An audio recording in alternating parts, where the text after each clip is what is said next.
Assalamualaikum. Saya Sheila Sharif. Saya merupakan postnatal care specialist.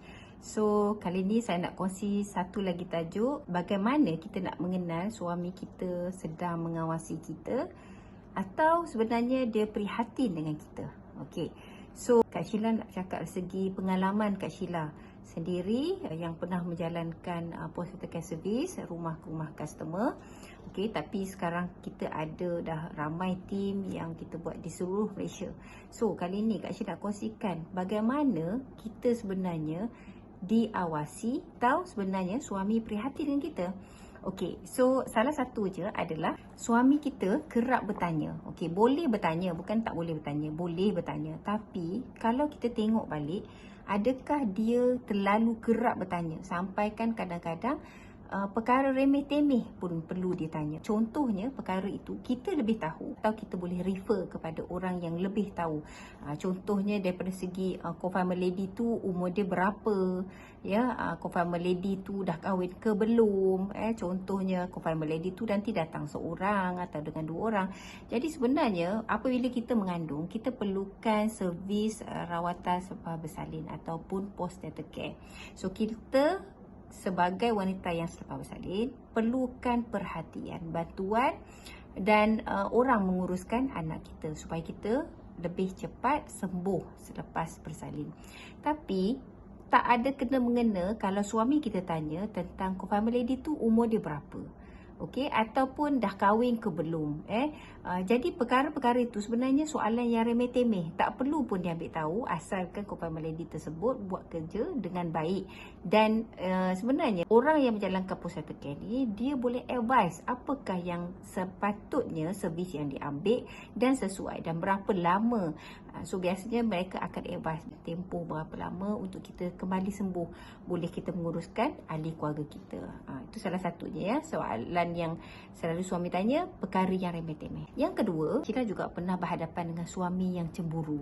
Walaupun kita sebagai postnatal care yang menjalankan servis, tapi suami cemburu. Okey, contoh kita datang untuk beri rawatan urut, tungku dan beberapa rawatan yang lain yang sesuai untuk ibu mengikut package yang dipilih, tapi suami sentiasa berada di isteri.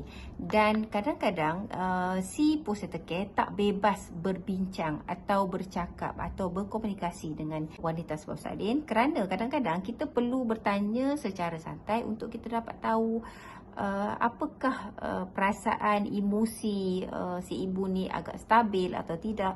Jadi kita perlukan privasi. Tapi suami kadang-kadang sentiasa berada di sana. Memang kita tengok dia tak cemburu, tapi sebenarnya dia ada perasaan seolah-olah mengawasi. Si isteri ni tak tahu apa tujuan tapi dia cemburu. Contoh kadang-kadang ada orang datang ataupun dia cemburu tengok mertua dia kerap pegang, atau adik ipar dia pegang baby dan sebagainya, atau dekat, atau cousin datang. Kadang sepatutnya suami kita tak perlu cemburu sampai ke tahap itu. Tapi ada jenis suami-suami yang begini, yang cemburu dia tu tak tentu pasal. Suami ini juga biasanya akan menentukan dengan siapa kita berkawan, apakah yang perlu kita lakukan, atau apakah perkara-perkara yang kadang-kadang ikut pada kefahaman dia, tapi kenanya perkara tu tak benar atau perkara tu tak patut atau tak boleh dilakukan.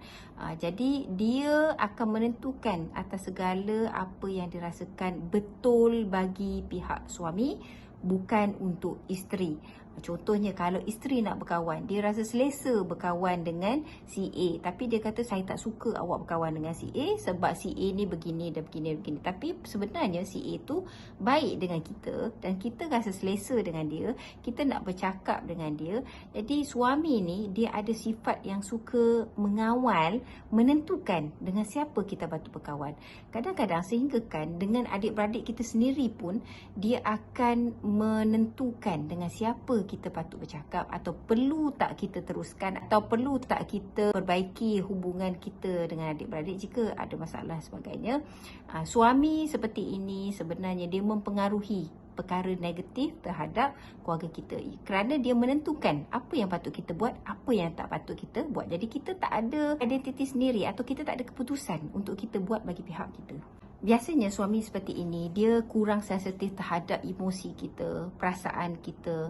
Lebih-lebih lagi apa yang kita minat, apa yang kita suka. Biasanya suami begini, dia tak ambil kira tentang minat kita. Lagi-lagilah pendapat kita. Bila kita nak bagi pendapat, dia tolak mentah-mentah. Dia tak nak dengar pendapat kita. Dia rasa pendapat dia lebih baik. Dan biasanya lelaki jenis ini tak peduli pun tentang keperluan kita.